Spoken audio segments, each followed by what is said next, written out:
Hi, my name is Simone. I'm the Zen Mommy. I help people with spiritual awakening and navigating your ascension and the healing of the mind, body, and soul. And today, I would like to thank all my subscribers for joining me. And if you're new to my channel and if you find you resonate with this video, make sure you subscribe to be notified of my next video and hit the like button if you really enjoy this to help, other people find me. Today, I want to talk about on the spiritual path. When you take this spiritual path, and I was thinking about this from the perspective of when I first started the spiritual path. Some of the things that I wish I knew in the beginning that could have probably caused me a lot of that could have helped me avoid some of the unnecessary things that I've had to deal with.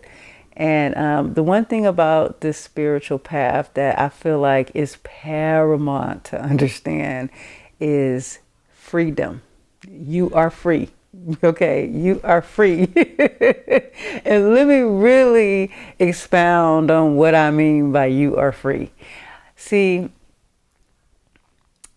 a lot of us, who transition to the spiritual path from religion, we definitely understand what it means to have freedom.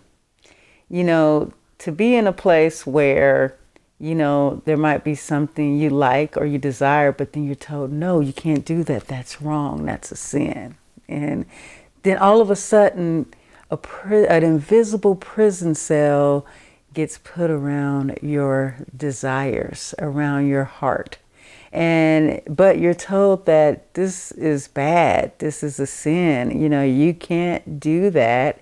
And you got to follow this, that, and the other to obtain this, and that, or to not go to certain blood burning hot places.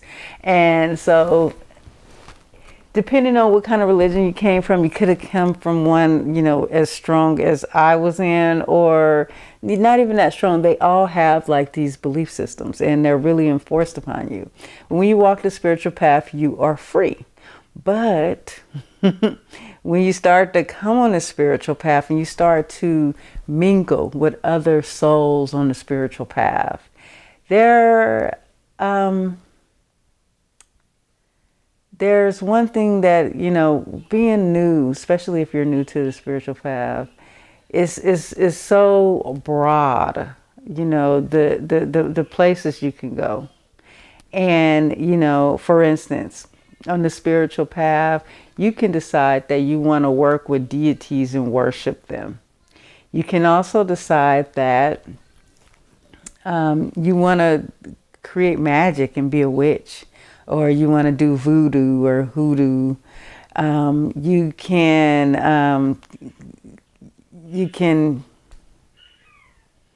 You can do all sorts of things. Basically, it's a free path. You can be a channeler and get on a line and speak like channel aliens or beings from different dimensions and realities. It's so much. Okay, so the possibilities are unlimited. What can happen on this path. But the one thing you should know and feel secure in your heart, that you are free from any of those belief systems. And you don't have to, and see, this is how I realized this. I remember there was a time period, I was opening up to the spiritual path, and I started to look into like a little bit of witchcraft, hoodoo, voodoo, that kind of stuff. And I had went to this store, and I was just like, wow, I bought some items, and I was just like, wow, I bought an item to manifest money. And I was like, I'm gonna try this out, right? But I came at it not from the sense that I wanted to be a witch, but from the logical sense that I come from of law of attraction. Like once I start to understand energy and how the law of attraction manages frequencies, manages our vibration, and it matches us up what we desire. And what happens is when you buy a spell, for instance, a magic spell, and the magic spell might include some herbs and some powder and maybe an oil. whatever it includes in it, and then they'll give you a ritual. The ritual might have like certain rules. Put 3 drops of oil, put in a clove, put in this, put in that, and you follow the rules exactly, and you're supposed to, manifest whatever you're trying to get with this spell. And so I saw through all that, and I realized all that is energy and intention. And just like with the law of attraction, what a spell does, what a magical spell does, is it emphasizes your energy and intentions. So basically, see, you're working through, your soul, your consciousness, your mind, right? Which is the thing that's manifesting for us. And the main thing when manifesting is convincing the subconscious mind that, this is what you desire, this is what you already have, feeling the vibration of it to bring it to you. And so when you go as far as getting a spell, following steps in a ritualistic way and adding ingredients, and each ingredient that you touch, like say you choose a clove, and the clove is supposed to represent abundance.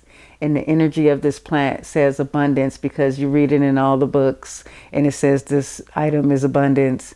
And you take that item and you say this represents abundance. Okay, so not only the whole world has put energy on what that clove means, because this is now someone made this up and now everyone believes it. So the energy out there is strong. And so because they believe it and it's called a spell and magic, now you believe it. So now the energy of this clove is now a very powerful thing, because see, the way I believe it is you are a creator God, and whatever you truly want to create, you can create it. But if you don't believe you can, then you won't be able to create it. But if you believe that you can create it by another means, you will create it, because you're still the creator God. It's just that you have brought your mind to a condition where you're going to believe it if you do these spells directly. You might have seen magic work before for other people. You might have heard stories. You might have heard about how they used to burn witches, because they wouldn't be burning witch if the magic wasn't real, And so you start to think that, well, this spell is going to work for me. I'm going to do all these steps. You're going to find instant results almost with that, because it's not so much the plan itself. It's not so much the rules itself, but it's you. It is you that is taking that extra step by affirming your intention of what you desire to manifest, and that's what you're going to bring to you. Okay. And so I don't know how I got off on that part, but it still ties into what I'm saying is, when someone comes and tells you it goes this way, this is the rules, this is how you do it. I see this a lot. I was in this group, and I always would listen to spiritual groups on Facebook. And sometimes I kind of sit back and watch people and what they talk about and what they do. And, I remember once somebody was asking about a spiritual bath, and there was like 50 comments. And, each person had a set of rules of how, no, you have to not take, you have to take a shower first. You have to not use soap. You have to use salt. You have to use this. If you add, and then one person would say, adding flowers mean it's not a spiritual bath. You don't need all of that. So then you start to go back and forth. Everybody has rules as to what makes a bath spiritual to them. And some people are so stuck on their rules that if you create a bath, to them, it's not a spiritual bath. But let me tell you something. In the spiritual path, there is freedom, okay? I don't care if you put table salt in your bath water. If you say, this is my spiritual bath, this is how I'm gonna honor myself, this is how I'm gonna connect to my spirit, that bath is spiritual. It doesn't have to have salt in it. It doesn't have to have essential oils. It doesn't have to have a flower in it. But what do those things do? Okay, those things with your intention. If you decide, okay, you say, okay, I want some flowers in it. I want it to feel pretty. I want it to smell pretty. I want the salt. I want that extra magnesium. I want to detox myself. I'm going to add some clay or some charcoal, right? See, it's you that's creating this. And one of the things I wish I came quick to understanding this, but I wish I understood this more, because I notice a lot of times when you're newly spiritual, we'll be listening to people. We'll be listening to YouTubers. We'll be listening to Facebook. We'll be listening to books. And a lot of times we get so confused because everybody has their own idea. Okay. And one thing that I do know, that this path is absolute freedom, and you don't have to choose to adopt anybody's belief systems or anybody's principles. But what you can do is you can gravitate to who you resonate with. You can listen to everyone, but follow no one. Take what resonates with you, take what helps you out, and then use that for you. You know, this is your path to walk. You know, you don't have to worship a deity. You don't have to worship your ancestors. You don't have to worship anybody. You know, this is about forming the life and path that you desire. We are ever evolving consciousness. And the sooner you realize that this path is yours, however you want to see it, however you want to believe it. Okay. Because though everyone else is seeing it how they want to see it, and they're believing it how they want to believe it. And they believe it so much that they think that you should believe it for them. And see, that's where I've come from. You know, I felt that way. You know, I did feel that way for a long while. Like, you know, when I had that out of body experience, when I had that experience where I left my consciousness left my body. It was like a near-death experience on ayahuasca. In that moment, I was fully awakened. Like, I literally in a second got all the memories back of my previous self before coming here. And I remembered everything. And I remembered, you know, I remembered, you know, what we really are, you know. And I came back and I wanted everybody to understand, you're a God. Okay, you're a creator God. Don't worship a God. I wanted to tell people, don't worship a God. Don't follow a deity. You don't have to do that, right? And I started to see that, you know, I was pushing what I believed, when the truth is, I have no right infringing on anyone's experience. If they don't want to believe they're a God, if they want to worship, if they want to give their power away and worship a deity and believe that the deity is going to give them everything, that's what they want to experience. Because I'll tell you one thing that I do know, everybody who came here, whatever experience you're having, is something that you're in alignment with. I mean, something you're agreeing to. Like, for instance, I was in Christianity for the whole small earlier portion of my life. I've been to many Christian churches and the different foster homes I went in. One of the foster homes, it was a cult. And I was deep into that belief system. And I'm sorry, I lost my train of thought. I can't stand when I do that. Okay. Let me get myself back on track again. Okay, so I was deep in a belief system. And I believed everything that they said. It's like everything that they said. And when I came out of that belief system, when I came to spirituality, I finally felt free.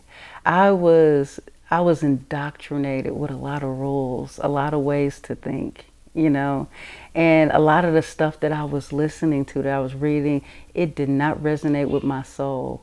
But I was told that you got to follow this way, right?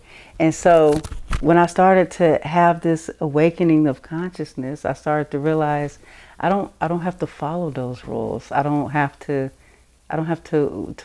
worship a deity to get. See, the thing is, in the churches, they can tell you, they can put you out and tell you you're going to hell. And are you going to believe them? That's the thing. Like, are you going to believe them? I remember, even though I couldn't get back to exactly what I was talking about, I remember in my church, I remember when people would leave, they left so depressed. and really thinking life was over, like they'll never be saved, they'll never go to heaven. So many people was just tortured by this belief system that, you know, I don't even like talking about it. It's just, and now I remember what I was saying. I agreed to go into that. That was what I was saying. So I agreed to be, so I look back on my life and I see that, okay, even though I was in this religion, and I realized I agreed to it because a part of that religion, during that part of my life, it kind of kept me it kind of helped me get through life. It kind of helped me stable. It helped me to be a good, you know, a moral person. It helped me, it kind of covered me throughout the younger years of my life. And religion kept me, you know, it was there when I needed it. And how religion happened, I actually manifested religion. When I was in one of my foster homes, I was thinking about, you know, I was thinking about who's gonna. No, I learned in sixth grade about about God and about religions. Like we took world history, and I learned all these religions. First thing I thought, I was like, oh my God, what if I choose a religion and I'm in the wrong one? What happens then? And then I remember telling myself, I need to manifest. I need the true church. I didn't say manifest. I need to find the true church. And then the next week I was in a new foster home, and their church called themselves the true church. And so I look back now from a higher perspective, I realized that I manifested that, you know, and this whole life is a journey. It's an experience. So if you are worshiping like a deity or a belief system, this is part of the experience that you're choosing to have. But one thing you should know is you don't have to do any of that. See, your only goal here is to express yourself, to love yourself, to evolve, to create, to enjoy, to find yourself in a frequency that you are happy with, you know? And that's when it comes down to everybody's, you know, rules, everybody's belief systems, everybody's idea of an afterlife. None of that really matters right now, because what should matter is you right now in the present moment. You shouldn't have to be worried about the past. See, if the past was like all that important to us, then we wouldn't have like really taken away our memory just to have this experience. This was about this experience. Without that memory, we're embarking on a new journey, a new experience, you know, taking away our memory, figuring out who we are, reminding ourselves who we are, reminding ourselves that we are creators. We can create the life that we desire. We can manifest anything we desire. And I wanted to talk about that because, you know, if you start following somebody and you start feeling like there's rules, then you're missing the whole point of this spiritual path. Like, it's freedom. I remember I was following a group of friends who were spiritual when I met early in my journey. And I would say, since I was new to spirituality, everybody was more highly evolved than me in this spiritual path. And I remember I was talking to one friend a lot, and she had a lot of spiritual knowledge. I really looked up to her. I really resonated with her. I believed in everything that she said, because when I had my out-of-body experience, I saw that she was right about all the things that happened to her when she was out of body. And I remember there was a point in time I was spending a lot of time with her, and she said something to me. And she said, "Your higher self told me this." And I remember thinking, why didn't my higher self tell me that? And so, see, this is the thing, is you know, even if on some plane, and maybe it is, because I do believe that this person is highly intuitive.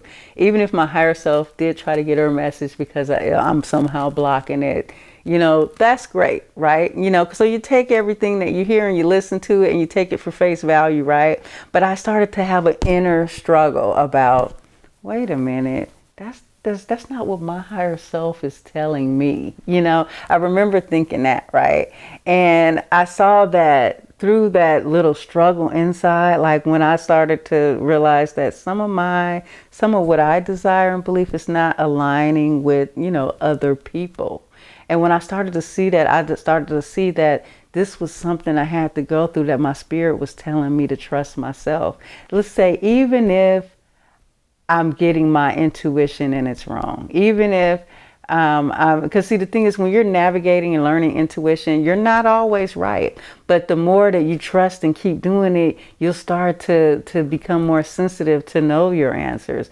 And at that point, I realized it was kind of like, it was a part of my journey, kind of like a test, not really a test, but that's the only word I can think of, where at this point do I decide, do I want to continue to follow someone else and how they see things, or do I want to carve and make my own path? And so that's what I have decided to do on this journey is, I know that we're creator gods. Not everybody knows that, but I'm not ashamed to admit that. A part of me gets nervous about saying it on YouTube because, there's a lot of people who, they put a lot of energy in the word God. They look at it like, oh no, it's some mortal thing. But, I'm not responsible for how they feel. I'm not responsible for how they think and how they're programmed. What I do know is I broke free of a lot of that programming, and there's no way no one's going to take me back to it. I am living this life for me. I'm creating the reality I desire. Even if the reality is I'm not doing much right now, I'm just kind of enjoying and chilling, that's still the reality I want. My path is free. My spirituality is free. And while I'm right here in my present moment, I can do whatever I want in this moment. Long as I feel good within, long as I feel good in my soul, long as my intuition. So when you're on this path, and maybe you get to a point where you're struggling with something, you're struggling with listening to someone else's belief system, maybe it's not lining up with your own, you just embrace the fact that we're all free. Think about it like this, okay?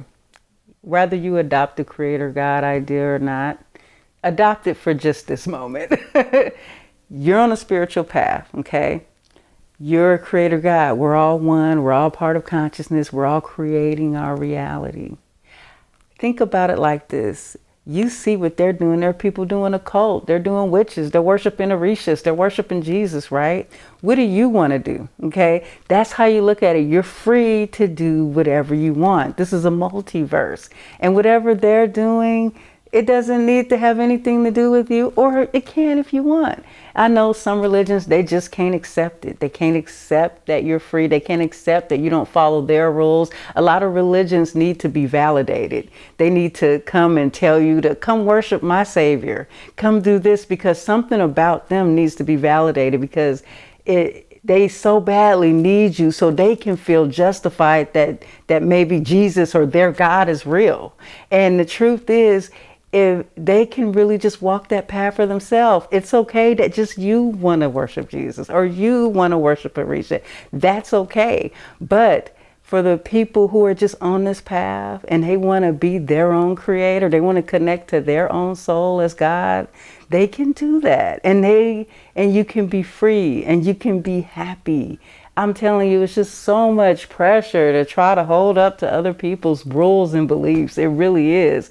And you don't got to do that. You really don't. It is not that serious. It's fun to kind of, dabble into stuff, look into stuff, on my store, I have I was inspired by some of the things that I saw in that one occult store, how they created things with their, the created spells and stuff that I created. I created, I have a little mystical apothecary store, and I created a few things, right? Like I have, I have manifesting money spray and oil that I use with my energy and intentions, and I use herbs, and I use my music, and everything I create, I use the frequency of the bowls. And so all that does is solidify the intention of what I just created. And so when one of my customers buy it, they have they have the solidification of my intentions put into it, from the crystal bowls, from the herbs, and then it's that much more powerful once they put their intention to it. And that's why it works. It's just like you're basically, gosh, if you can just really see it, you're creating this whole thing. And it's kind of like, you know, when we have dreams at night. When we have a dream at night, everything is created, right? Say you have a dream and you're walking through a park and you see a beautiful fountain, and then you see birds flying by, you see a squirrel, and all the way the trees are laid out, or any buildings or constructs around, are all around. That is all you creating that. Who else do you think is creating? You are creating it without even thinking about it. It's just coming together. It's just coming together. That is how a God creates. See, we are in this physical body right now, but we're a soul having a human experience. And when we are not, we are consciousness. We are mind. And just by the thought, we can create. Just like how you can think right now and you can say, I want to see, you want to imagine what an apple looks like. It's red, it's crunchy, it has a green leaf sticking out of it, right? You just created that image in your head. No one else created it, you did. When you dream, that's the reality you're creating. And in the next reality you're creating. In this reality you're creating. This reality is but a dream. You know, it's but a collective dream that we're all taking part of. Because when you really look down to it, I'm going to cut this video. So when you really look down, when you get down to the nitty gritty, we're all, you know, science says we're all made of these little bitty atoms, right? But each atom is not solid. Each atom is a vibration. And the more that gets added up together, the vibration starts to feel solid. That's all it is. See, this is one thing I know. When I became into sound healing, I learned a lot about energy and vibration and frequency. And that's why